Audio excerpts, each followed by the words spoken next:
안녕하세요. 10배 미국 주식입니다. 오늘은 지금까지 꼭 전해드리고 싶었던 비트코인 채굴주에 대한 총정리 영상입니다. 제가 비트코인 채굴주를 4년간 공부하고 지켜보며 알게 된 모든 인사이트를 이 영상 하나에 담았으니 꼭 처음부터 끝까지 꼼꼼히 들어주시면 큰 도움이 되시리라 생각합니다. 비트코인 채굴주라고 하면 대표적으로 마라톤, 클린스파크, 라이엇, 아일랜 등이 있는데요. 사실상 많은 분들이 비트코인 채굴주의 특성이나 채굴주 개별 주식이 갖는 특징을 이해하지 못하고 단순히 비트코인에 대한 레버리지 베팅으로 생각하시고 채굴주에 투자를 하십니다. 하지만 채굴주 주가가 움직이는 원리는 그렇게 간단하지 않은데요. 먼저 지난 1년간 비트코인 가격 차트입니다. 121% 상승했네요. 단연코 2024년 최고의 퍼포먼스를 보여준 자산군입니다. 그럼 비트코인 채굴주 차트를 봐볼까요? 지난 1년간 클린스파크는 마이너스 6%, 라이엇은 마이너스 17%, 마라톤은 마이너스 19%, 아이렌은 플러스 83%입니다. 대체적으로 비트코인의 퍼포먼스를 추종하지 못한 것은 물론 채굴 주간에도 최대 100%의 수익률 격차가 발생한 것을 알 수 있습니다. 나스닥이나 S&P 지수 ETF만 샀어도 돈 버는 장에, 아니 그냥 비트코인만 샀어도 돈 2배 복사하는 장에 비트코인 채굴주를 들고 버텼으면 오히려 돈을 벌지 못하는 이런 거지 같은 투자라는 뜻이고 그냥 투자하면 안 된다는 뜻일까요? 아닙니다.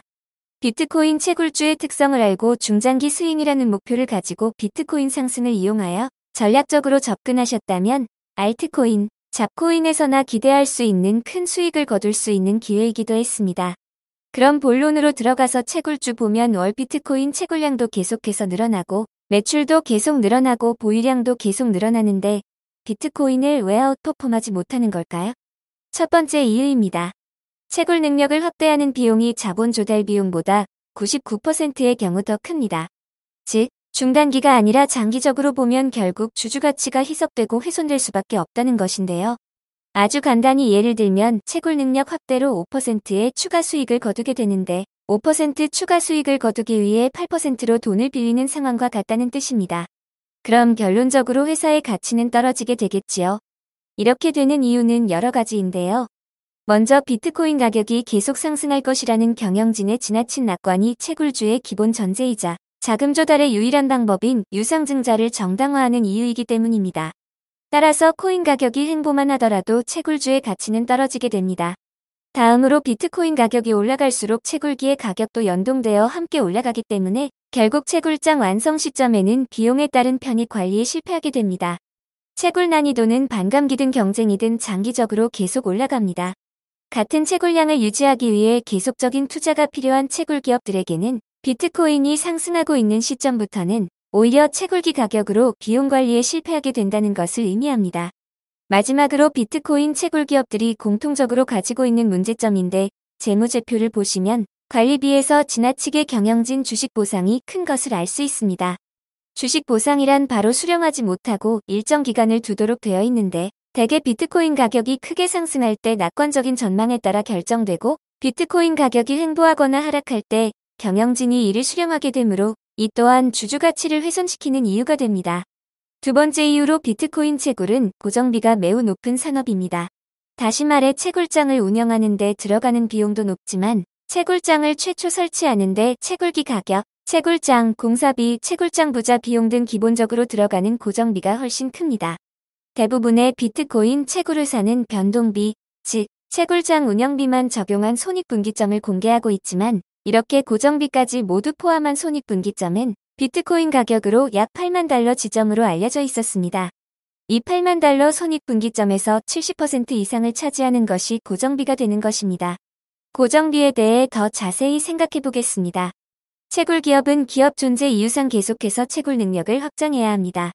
이는 비트코인 가격에 상관없이 계속 고정으로 들어가는 비용입니다. 채굴 인프라를 확장하는데 계속 고정 지출 들어가는 것은 당연한 것이고 상승장에 신나게 확장해 놓았던 채굴장의 고용 유지 인건비 유지 보수, 장비 교체에도 계속 고정적으로 비용이 들어갑니다. 그렇기에 변동비가 높은 기업에 비해 비트코인 채굴 기업은 손익분기점만 넘기기만 하면 마진이 엄청난 돈복사 기업이 되는 것이고요. 이러한 특성으로 인해 비트코인 가격이 급등하면서 손익분기점을 한참 넘길 것이라는 낙관적인 전망이 주가에 반영되었을 때가 비트코인 채굴주가 가장 폭등하는 시기입니다. 반대로 이러한 전망은 과장된 것이었으며 손익분기점을 넘기지 못하거나 전망이 수정되는 때 비트코인 채굴주는 폭락하게 됩니다. 그런데 여러분, 비트코인 가격이 어떻게 1년 내내 폭등하기만 할까요? 분명 횡보하는 시기가 옵니다.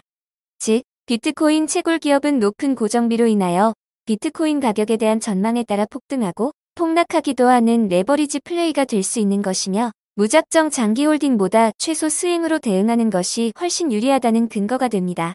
여기서 알 수 있는 채굴 기업을 고르는 한 가지 힌트는 자금을 보수적으로 관리하며 고정비를 낮게 관리하고 비트코인 대세 상승장이 오자마자 이익마진 레버리지가 극대화될 수 있도록 채굴 능력을 낮은 비용으로 미리 확장해놓은 클린스파크 같은 기업이 가장 폭발적으로 상승했다는 것도 알 수 있습니다. 그럼 중요한 핵심은 다 전달한 것 같으니 빠르게 결론을 내보겠습니다. 비트코인 채굴주는 기회비용을 고려하면 평상시 좋은 투자가 아닙니다.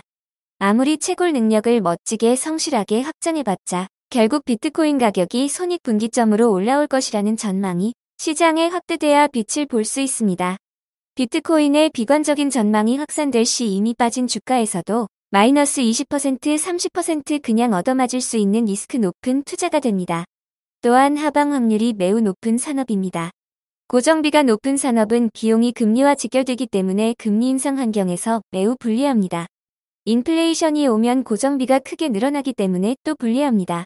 그리고 채굴주도 미국 주식이기 때문에 금리 인상은 주식의 수급 관점에서 또 불리합니다. 즉 금리 인상이라는 하나의 리스크에도 주가는 2중, 3중으로 때려맞기 좋게 됩니다. 따라서 비트코인 채굴주 투자의 해답지를 내드리겠습니다.